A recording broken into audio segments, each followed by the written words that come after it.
Sir, I was actually wondering regarding the selective repeat protocol, sir. Like, why do we Yeah. really need the negative acknowledgement?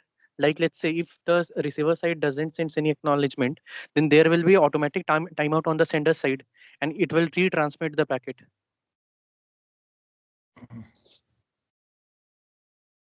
Yes, so negative acknowledgement is one of the options. Whether it will be actually implemented in a real protocol, that's a different question. So that was a theoretical model of what can be done in a transport layer. Okay, it doesn't necessarily mean that it will be implemented in every transport layer protocol. So TCP that we are studying now, it doesn't really use any explicit negative acknowledgement, but through the ordinary acknowledgements only, it gives an idea of whether a packet has been uh, either whether up to how much has been received, and uh, what else is missing, and from that the user can get an idea. So TCP is basically a sliding window, as you will see. Okay. Let us just progress along the class, and then you will get the idea. Okay. Sure, sir. Just be a little patient. Okay, so we have to be a little fast now. Okay, the problem is that we are severely short of time. Okay, next week is your spring break, so there will be no class. And just I want to inform you that although IIT has declared tomorrow to be a holiday, I mean, no classes will be held. Classes suspended tomorrow because of convocation. Because of the scarcity of time, I will take a class at the scheduled hours, that is from 8. I will try to finish as early as possible before 10, but I mean, if needed, I will continue till 10. Because I really want to finish TCP by tomorrow. Okay. Next week, I mean, first week of March, there will be no theory class. So it will be very difficult to finish the syllabus. Okay.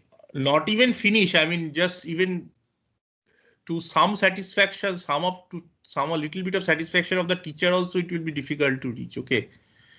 Every week it looks like we are missing the Tuesday classes. Okay, that is not acceptable. Anyways, the first stuff that we are going to discuss is in TCP, other than the headers, in the header we have not discussed many of the flags. We will discuss this. But one of the things is how much is the data. Please note that the data in a TCP segment is optional, which is quite peculiar if you think about it. That the main idea of entire idea of a TCP segment is to transfer data from a sender to a receiver. But actually in the TCP segment, data is optional, because sometimes the TCP segment is also used just to check whether the receiver is still alive or not, and just to poke the receiver so that it comes back with some uh,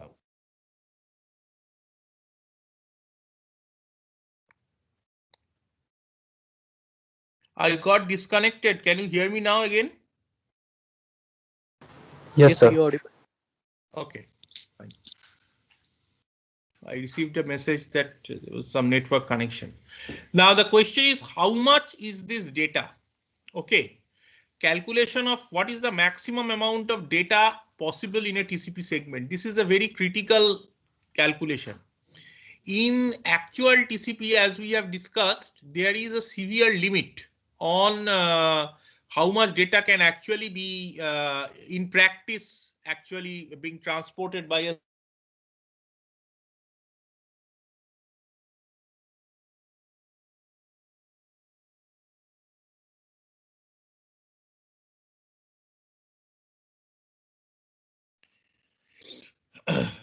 Okay, so how do I calculate? The calculation is based on the fact that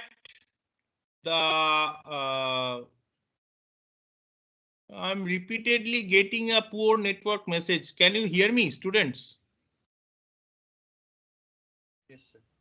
Yes, sir, we can hear Yes, you. sir.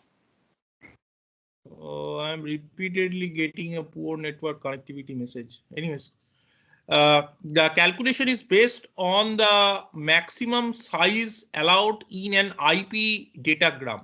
Remember that an IP datagram encapsulates the entire TCP segment inside it and then adds an IP header and sends it. Okay, so every layer as you go down the network stack, it will encapsulate whatever it received from the previous layer, add its own header on it, and will continue. Now, the IP datagram segment has the payload size, which is the maximum, the size of the all the stuff that is other than the header is called the payload for an IP datagram. IP header itself is also 20 bytes. Now the IP datagram payload maximum size, there is a limit. It is the entire datagram size is 65535 bytes. 20 bytes is the header. So if you subtract, you are left with 65515 bytes. So the theoretical maximum amount of data is basically 65515 minus this 20 TCP header, or you can also do it 65535 minus 20 minus 20, whatever way you want to do it. So which is 65,495 bytes. Okay.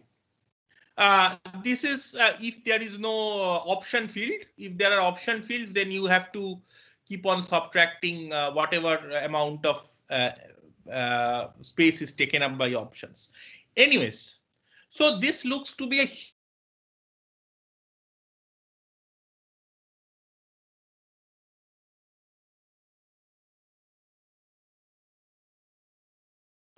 Sir, you are not audible.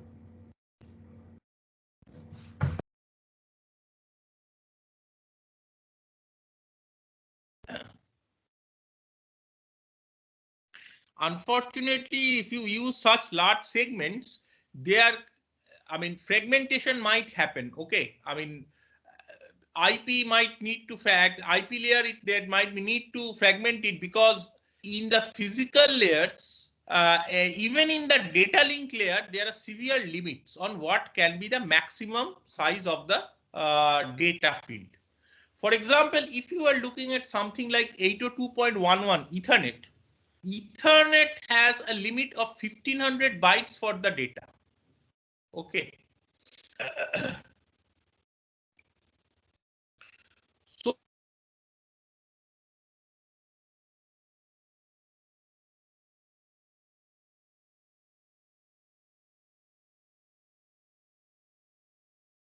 Sir, your voice is breaking up.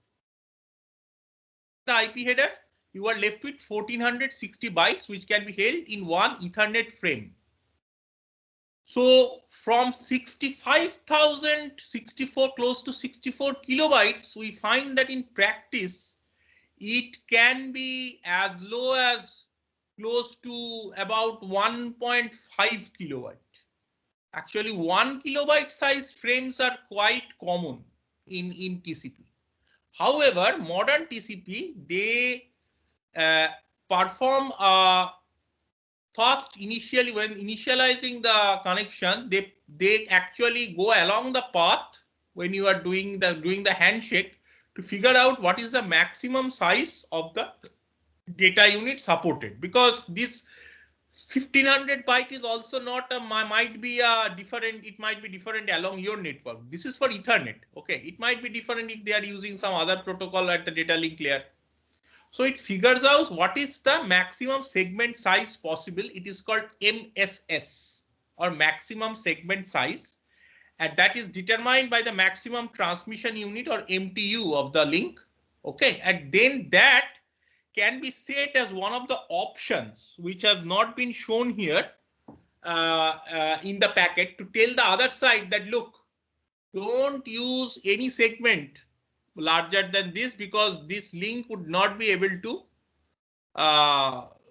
deliver this, and there will be fragmentation in IP level. Fine. So this way of figuring out the maximum MTU length supported is called path MTU discovery. Okay, it uses something called ICMP protocol, which you will study probably when you study the network layer, and it can set up the MSS parameter. Okay. Now, how does TCP handle it? It can perform segmentation by checking the sender window after receiving an acknowledgement. In the acknowledgement, if MSS has been mentioned, if the window size is less than the MSS, then you can construct a single segment and left and send. Otherwise, it will construct multiple segments, each equal to the MSS and send. Okay, so these challenges we have already discussed. Window size 0 means there is no space left in the receive buffer. We had discussed connection establishment. Now we will come to connection release. How does connection release happen? It again uses a flag called fin. Okay, fin is one of the flags. If you look at this, fin and ACK are one of the two different flags among all these flags. Among these 8 flags shown here, we will discuss 6 of them. Okay, sin we have already seen. Sin and ACK we have already seen. Now we will discuss the working of fin and ACK together when a connection is being stripped down. When a connection is being stripped down, site requests the connection to finish by setting the fin flag. When that happens, this is called an active close action. Okay, so it is actively wanting to close the connection. Okay, so the server actually receives the fin flag, and then the server understands that the other side, the client, wants to finish the connection or release the connection. In that scenario, it performs it goes to a closed state, which is called a passive closed state. Just a minute.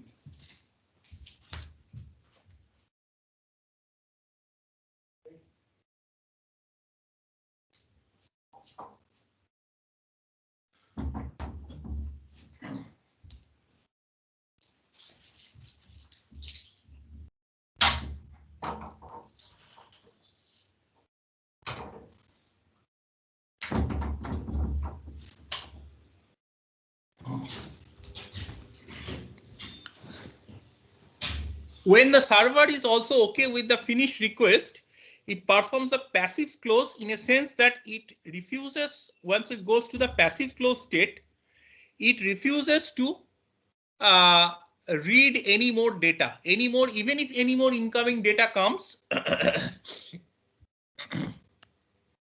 it might refuse to accept it. Okay. Now it acknowledges the fin request by setting the sending 2 segments, one with an ACK m+1 followed by a fin n. N is its own sequence number. That thing, or the numbers that has been shown, m+1, these are basically the m is the sequence number of the client. Acknowledging m+1 means, which is the usual thing, the next expected sequence number from the client, and fin n is the sequence number of the server. So it can send a fin segment, and it also says that okay, I am done. Now the problem is, sorry, I shouldn't say the problem. One of the features is that the second and the third segments, the ACK m+1 and the fin segment, they can actually be combined into one segment and sent by the server. There is no problem. Finally, when this is received, the client acknowledges by sending n+1, ACK n+1 to the server. Now, along with these fin messages and the ACK messages, please understand that as we have seen, because of this 3-army problem, there is no solution to this is graceful termination of a connection. Okay, everything worked perfectly and connection was terminated perfectly. This unfortunately does not There is no theoretical guarantee that this will happen. Okay, as we have discussed in length earlier. Now, as usual, the client and the server, then it starts their own timers to unilaterally close the connections after they have understood that the other side wants to terminate the connection. Okay.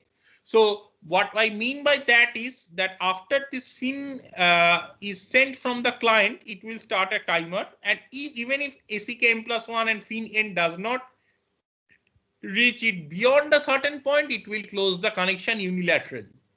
Similarly, once the server gets a fin request, fin packet, it will send the ACK and fin, and then it will start a timer and it will also unilaterally close the connection without bothering whether ACK_n+1 will finally, if it reaches, very good, but if it doesn't, it will close. There are separate TCP timers dedicated for this connection release mechanism, as we will see. So there are some bombastic state diagrams. Again, these are nice state diagrams. You don't need to memorize them or anything, but these are very nice state diagrams which basically show you the connection establishment and the connection closure. The dashed lines represent the server actions and the solid lines represent the client actions.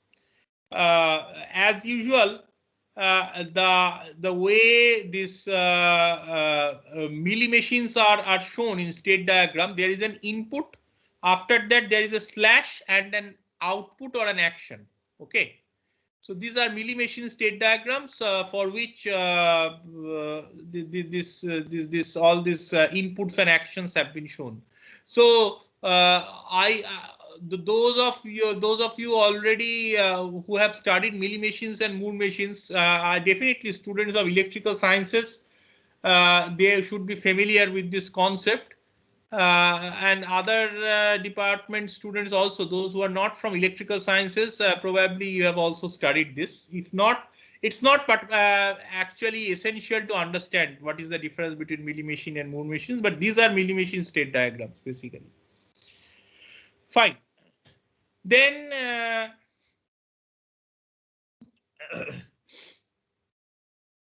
TCP sliding window, we have already seen that window size is acknowledged, is advertised by the receiver, and the sender respects that. Later on, we will see that the sender also maintains its own concept of a window size. The window size of a sender is not its buffer, it is something else. Sender side also has a buffer, but that is not its window. Okay, sender side window in TCP is something else. We will see. It's slightly complicated concept. Okay, first of all, we discussed this diagram earlier, but because this is a very important diagram in the context of understanding TCP, we will study it again.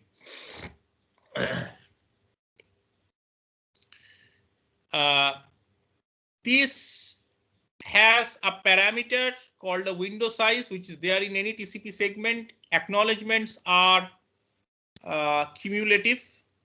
So if say initially the receiver buffer is completely empty and the sender somehow had earlier received information from the receiver. So this is like already three-way handshake, etc. has already happened. So the sender has an idea how much space is left at receiver.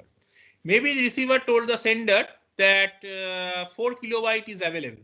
You can say window size is 4 kilobyte now at receiver. So sender application does a 2 kilobyte write, because 2 kilobyte is less than 4 kilobyte. Immediately that is sent out by the sender as the first segment. This sequence number is 0. Okay, remember it is byte numbered. Okay, so whatever data is contained in this segment has a sequence number starting from 0 byte to 2047 bytes. Okay, that is the range of numbers of these bytes. When it reaches the receiver, this is accepted, and then the receiver has 2 kilobytes sent. The receiver sends back an acknowledgement saying that my next expected byte number segment should start at byte number 2048 and available window space is 2048 bytes. When the sender gets that, again, if an application does a 2 kilobyte write, immediately that can be sent out. But now the sender is blocked because it needs to hear back from the receiver that space is available at its buffer. Otherwise, the sender will not unnecessarily disturb the receiver by pushing more data. Okay, so this is one very, very important lesson. Repeatedly, we will see that. I mean, this is how we had studied earlier also in the topic, that there is an active coordination between the sender and the receiver about how much data can be pushed on the network. Okay. So TCP tries to behave, the TCP sender tries to behave properly and tries not to overwhelm the receiver by unnecessarily sending too much data. Now, finally, when this 2048 new segment reaches the receiver's buffer, its buffer is full. Even the first 2 kilobyte segment, which is now, this is a FIFO structure. Okay. So when the first 2 kilobyte segment, which is now occupying the right half of the buffer, even this has not been received till now. Okay, by the application. So it waits, but it does send an acknowledgement saying that I have received successfully till byte number 4095. My next expected byte number is 4096, but my available window size is 0. When the available window size is 0, sender is blocked. Sender says, oh, I have no space left. Finally, the window receiver's buffer, from that, the receiving application removes 2 kilobyte. Okay. Immediately, the receiver sends another acknowledgement with respect to the window change. So now acknowledgements are also sent to indicate that the window size is changing. Very soon we will see a negative impact of this. Okay. I mean, this is good. Otherwise, the sender window, sending application would not move forward. But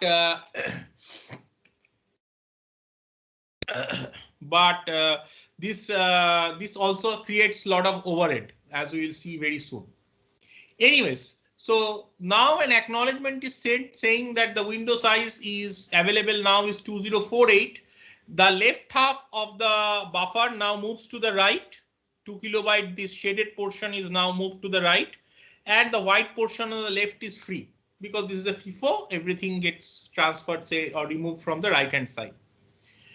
When it receives, when the sender receives this acknowledgement saying that, well, 2 kilobyte is more available, it can again send up to 2 kilobyte. But if its application does a 1 kilobyte write, it can send a 1 kilobyte segment.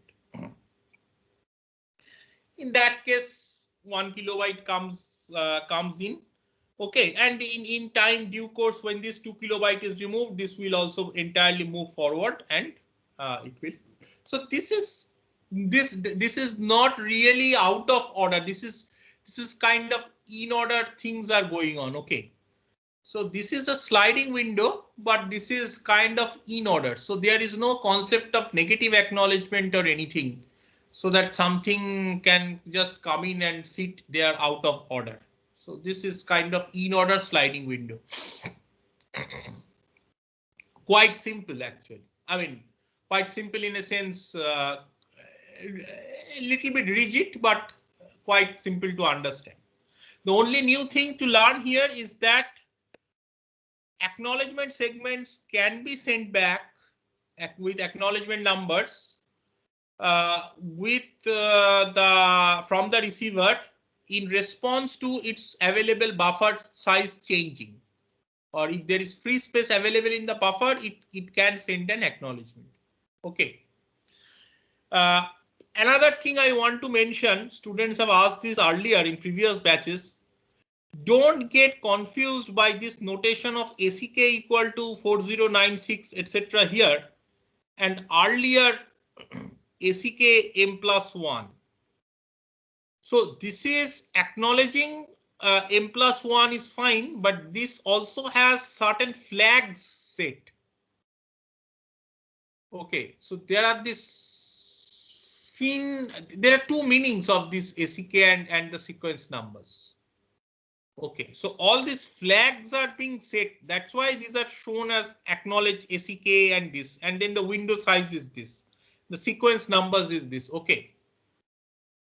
So you have to understand what is the meaning of this. Now, so our moral of story is acknowledgements are of two types. One is sent just to acknowledge that I have received packets till up to this safely, and this is my next expected packet. And the other type of acknowledgement is just to say that some space has been made available in my receive buffer. You can send more. Consider a very pathological situation, but it's a true situation. It can happen in practice. Okay, in real life computing scenario. Consider a telnet application, telnet or SSH type of application, where you are remotely logging into a different system from your home computer or your computer or in your hall. And suppose the computer is in the department over a telnet is like a mechanism to do a remote login on a system. It's quite old. It's not used all the time.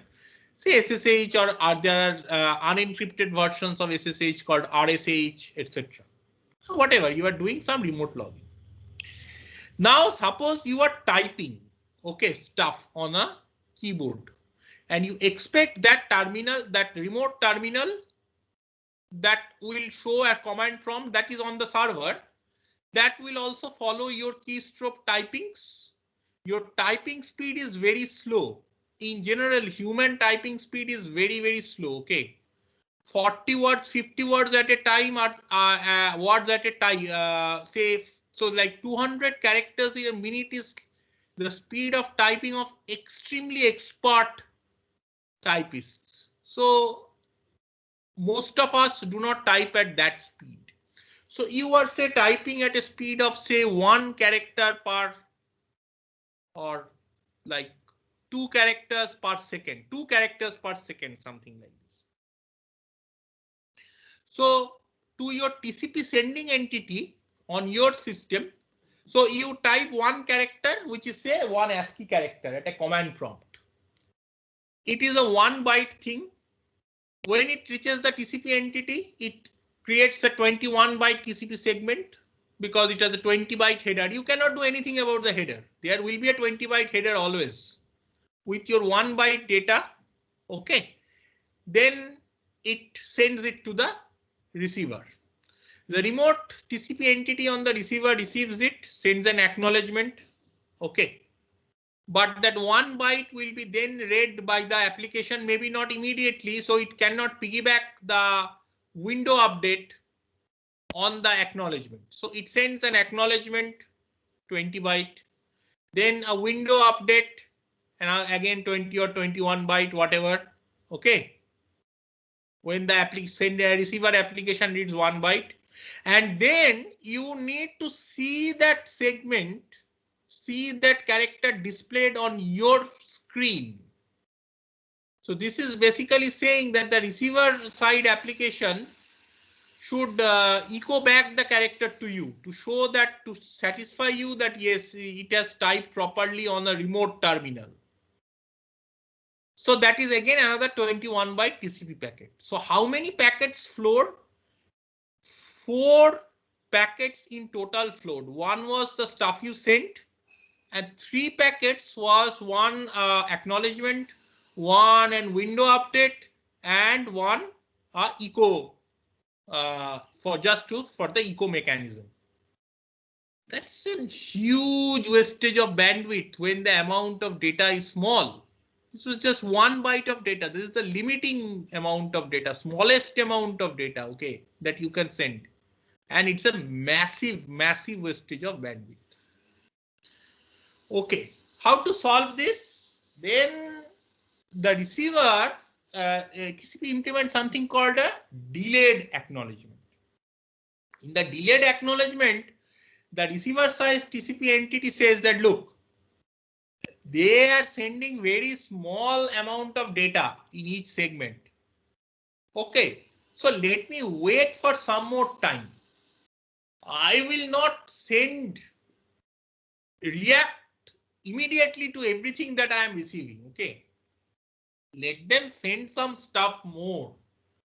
Then I will acknowledge and give the window update at the total up to whatever I have received, and the cumulative TCP gets cumulative acknowledgement. We have already studied. Okay, so I will use that property to save on some bandwidth, and I will not immediately give an window update. I'll also possibly save bandwidth there, or maybe I will combine the acknowledgement and window update for several received segments. How much should I wait? Well, TCP chooses up to 500 millisecond. So within 500 millisecond, if new stuff is coming in, I will wait again till 500 millisecond probably, and then if nothing has come in within 500 millisecond interval, I will finally send a cumulative acknowledgement and cumulative window update. But I will wait till then. Very, very simple, easy to understand, and straightforward common sense scheme at the receiver. Okay, but the sender in the meantime in 500 milliseconds, maybe he can send multiple short data segments, maybe 2 more. So you will be combining the data for 3 short segments in one go at the receiver and send it back.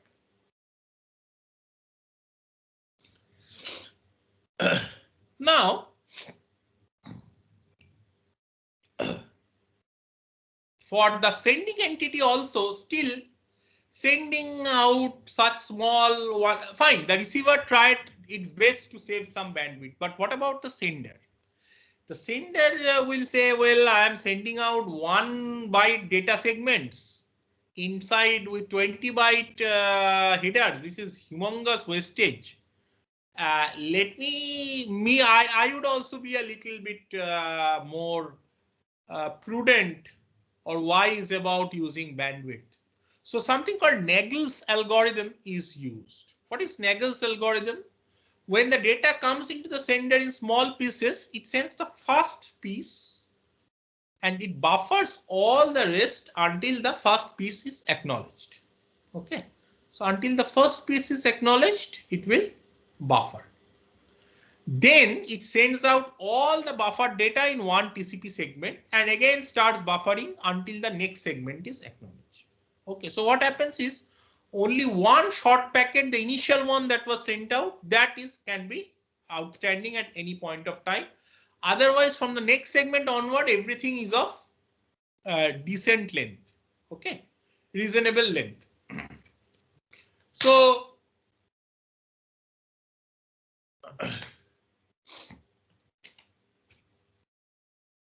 that way it says that I am not sending out data packets, TCP segment, very short segment, multiple TCP short segment, only one TCP small segment I initially sent out. And once that is acknowledged, I will again send a large TCP segment. Then when it is acknowledged, I will again send the large TCP segment. I won't be that what should I say, that impatient in immediately sending out stuff, whatever I am receiving in my buffer. I will just wait and buffer to build up large segments and send out. So in one way, we said that 10 up to 1460 byte segments can be sent on TCP in most cases. Okay. So we were said that is very unfortunate because theoretically TCP could have sent out segments as large as over 65,000 bytes in one data bytes in one segment. That's why we said 1460 is very unfortunate.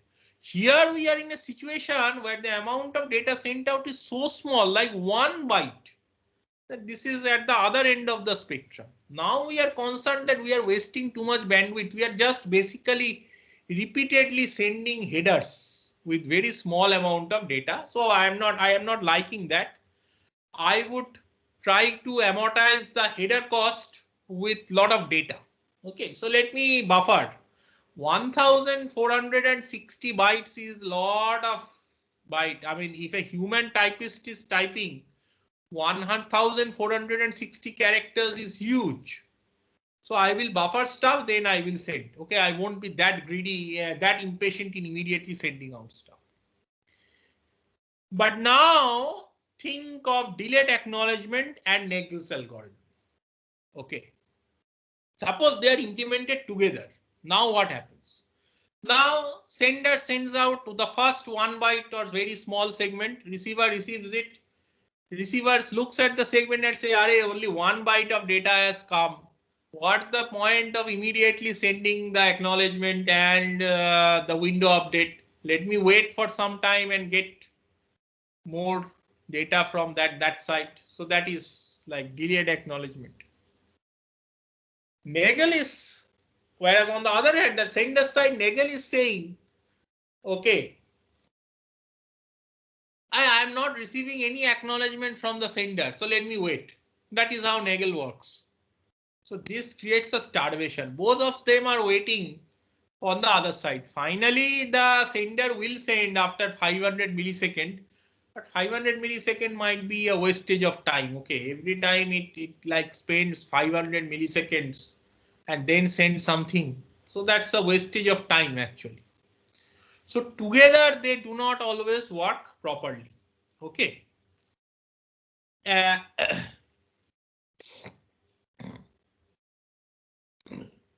So this is called something called a silly window syndrome that can in turn happen when the receiver side application is receiving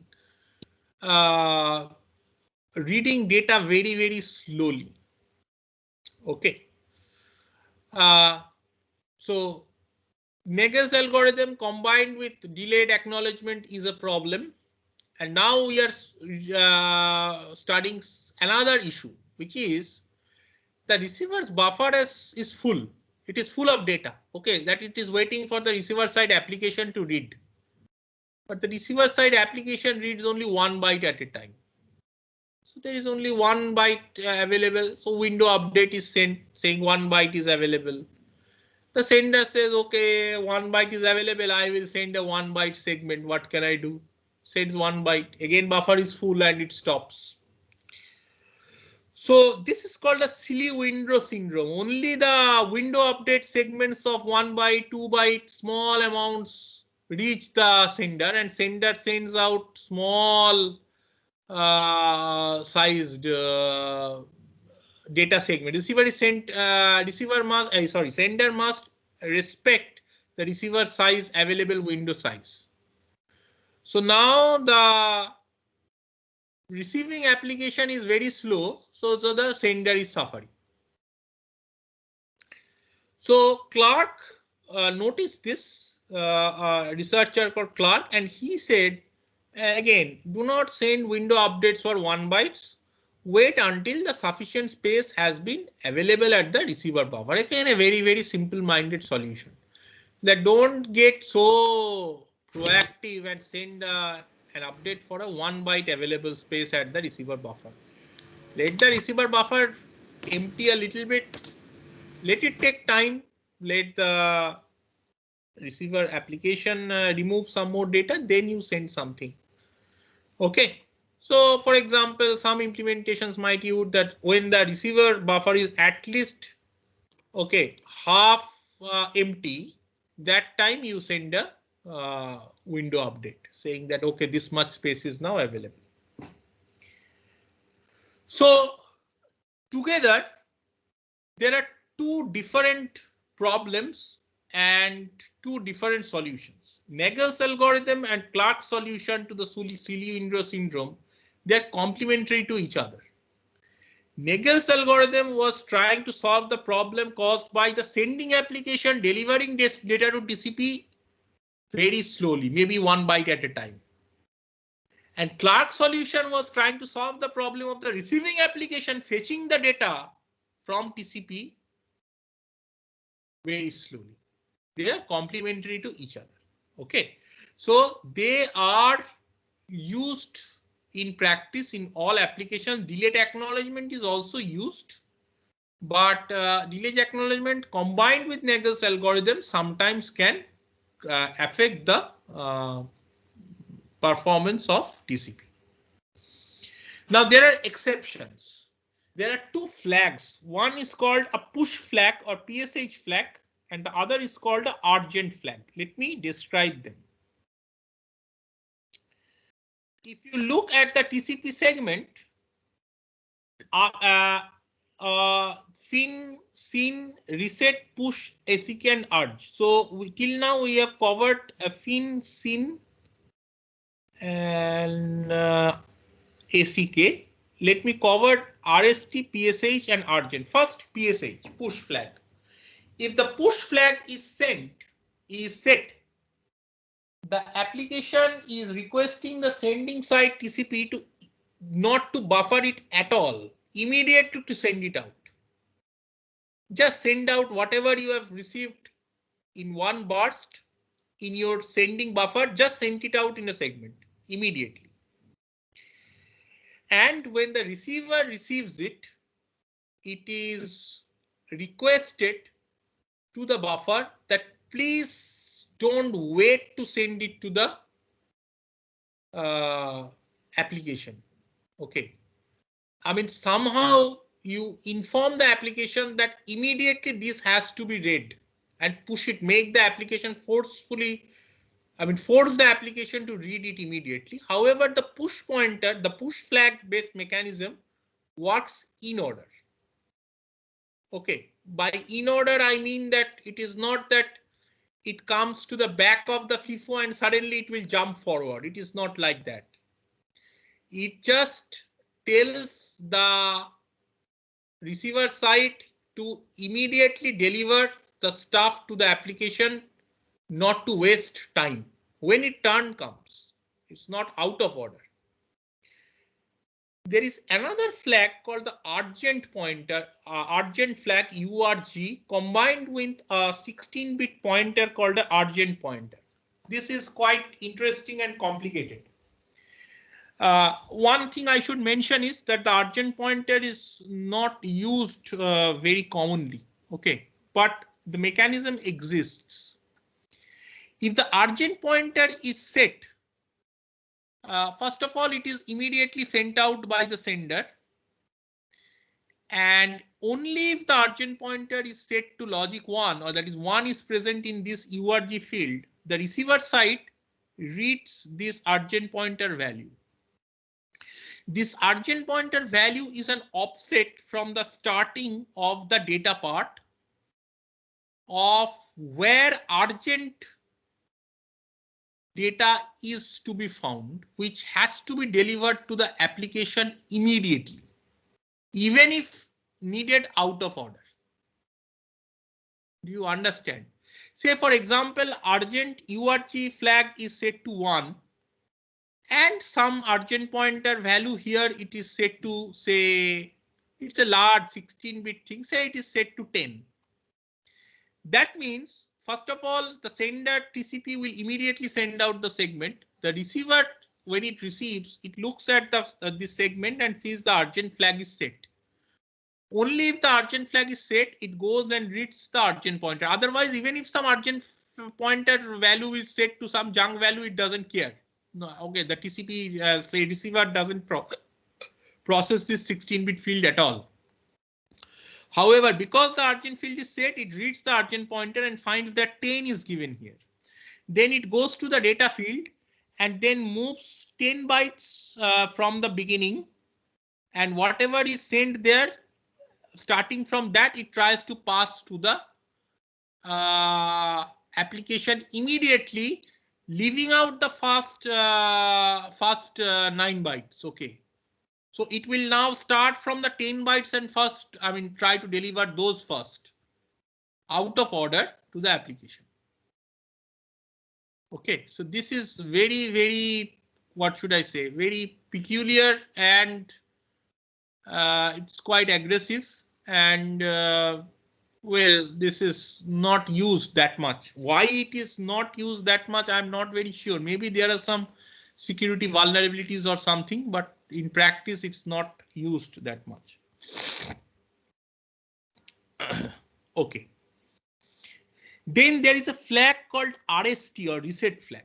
A reset flag, if it is, if any entity, any TCP entities receives a pack, it receives a segment where the reset flag is set, it understands that the other side wants to terminate the connection.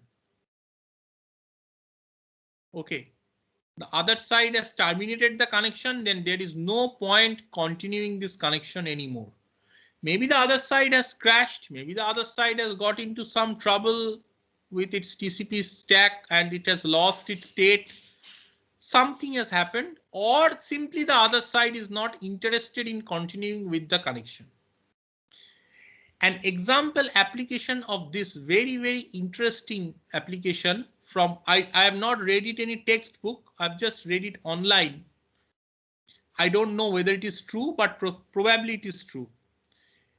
In China, several very common websites like Google, Facebook, etc. are banned. So from inside mainland China, you cannot you cannot access Google. Okay, which is very strange, but that's how it is. Now, the way, so there is a great firewall. Okay, China, it is said that the China has a great firewall around it. So the entire country is inside a internet firewall. So if an user say tries to reach www.google.com through his browser from inside China, the request is intercepted by the firewall. The firewall essentially what it does, it instead of forwarding the request further, it essentially sets the RST flag to 1 and sends back a segment to the sender entity, say sender side, and the sender side TCP immediately closes the connection. Because that's the meaning of RST, that it is not possible to set up the connection to whatever server you are trying to connect. So this is one interesting use of RST, can be used by firewalls also. I will not go into CWR and EC. These are important. I'm not denying these are important fields, but unfortunately we don't have that much of time. The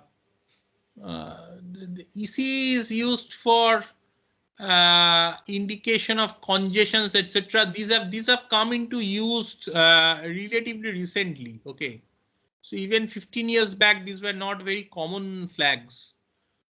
But anyways, and there are still I think 4 bits unused. 4 flags are unused, which in future also this will come to get used. But CWR and EC, if you are interested in knowing about these flags, I would suggest please go and study, refer to the 5th edition of Tannenbaum, and you will come to know. In older editions of Tannenbaum, these flags are not even shown, because they had not become very common, or they had not become standardized at that time. So say 12 years back. Okay, so these are quite recent developments.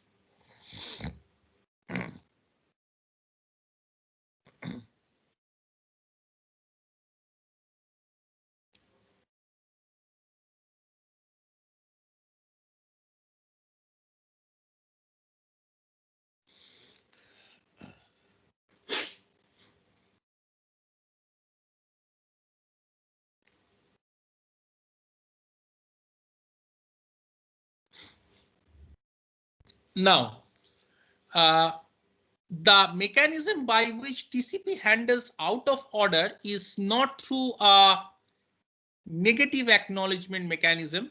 It is slightly different. Okay.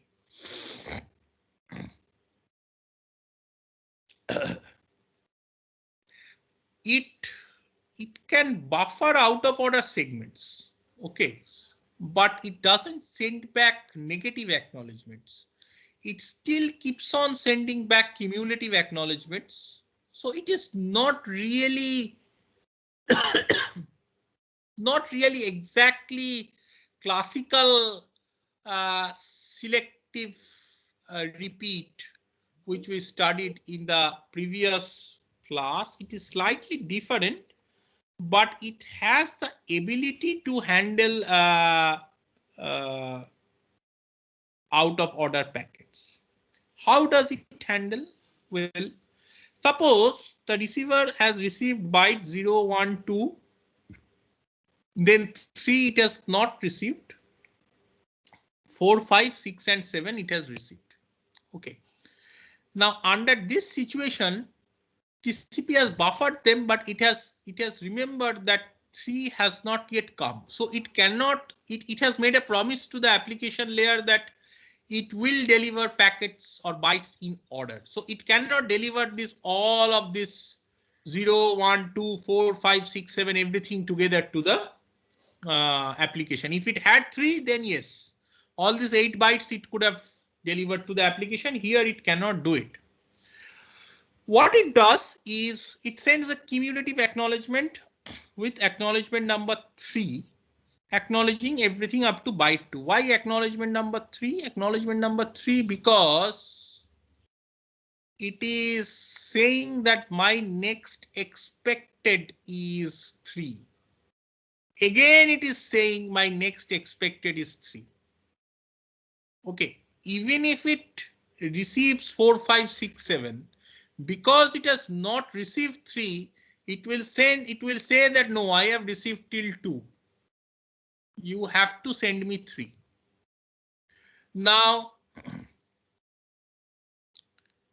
like 4 is received, again the duplicate ACK, that's what I said. The duplicate ACK with ACK number 3, next expected byte is sent. So try to understand this. So now duplicate acknowledgements are being sent because out of order bytes have reached the receiver. Okay, so when 2 was received, it sent an acknowledgement. Okay, that next expected is 3. 3 never reached the, it was sent by the sender probably, but it never reached the receiver. Instead 4 was received. Still when 4 was received, it sent back another acknowledgement saying, no, my next expected is 3. So it is very stubborn. It keeps on saying, I have not received 3, you send me 3. So in that case, the sender receives the duplicate acknowledgement. If it reads the duplicate acknowledgement, a congestion control mechanism is triggered, which basically slows down the sending rate. Anyways, because 3 has not been acknowledged, a timeout happens and the sender retransmits byte 3. After how much time would the sender retransmit? What should be the timeout interval? This depends on the congestion control scheme that is being enforced on receiving duplicate acknowledgement. And then after that timeout interval, sender will retransmit byte 3. How is that mechanism? What is the relationship between the congestion control mechanism and the timeout interval? We will study in detail. Okay, so just be patient. Now, suppose the sender retransmits byte 3. Once 3 is received, then the sender, then the receiver can send another cumulative acknowledgement with acknowledgement number 8 because now it has received everything till 7. Okay, so through not with negative acknowledgement, but through repeated sending of duplicate acknowledgements, it could understand or it could tell the sender that this thing was missing, please resend. Okay. Now, one question I wanted to ask is that why did timeout happen? How does the sender, fund basic question, how does the sender understand that byte 3 has timed out? Anybody, students?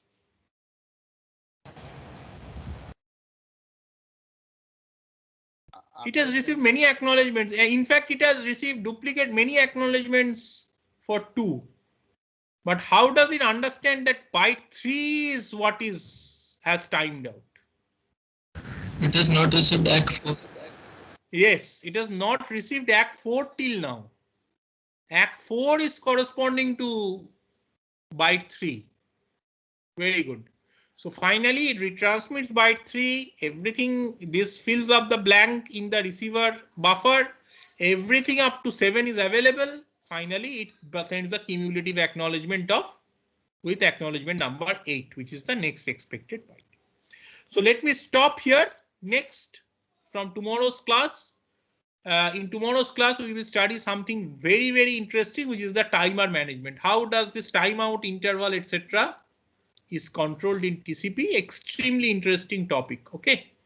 So thank you. And tomorrow we will have the class at 8 as usual. I'm now stopping the recording. Thank you.